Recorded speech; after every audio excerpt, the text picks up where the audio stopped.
1952-53 के ज़माने की घटना है। 5 शिकारी मध्य प्रदेश के जंगलों में शिकार खेलने गए थे।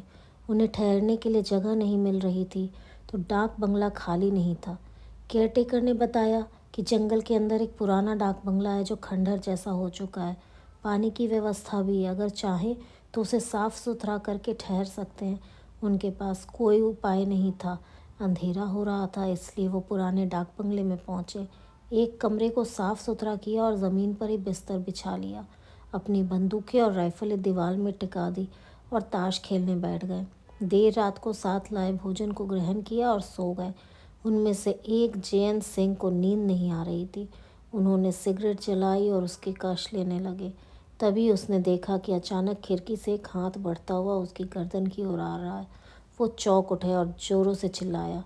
बाकी लोग भी उठ गए और हाथ गायब हो गया। उसने सबको घटना की जानकारी दी तो उन्होंने कहा कि यह तुम्हारा भ्रम होगा या सपना देखा होगा। खिड़की से इतनी दूर हाथ कैसे पहुंचेगा? नई जगह में कभी कभी ऐसा लगता है।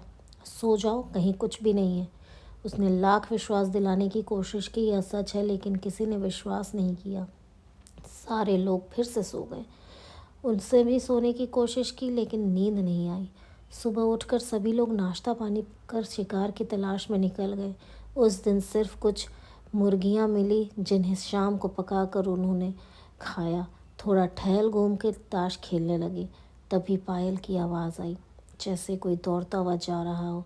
इतनी रात में कौन औरत जंगल में दौड़ रही है? उनके मन में भी सवाल उठे। खिड़की पर जाकर देखा तो कुछ दिखाई नहीं पड़ा। वो खाना खाकर चुपचाप सो गए।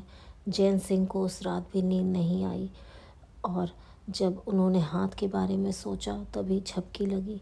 आँख खुली तो देखा कि खिड़की से एक हाथ उनकी गर्दन तक पहुंच चुका है।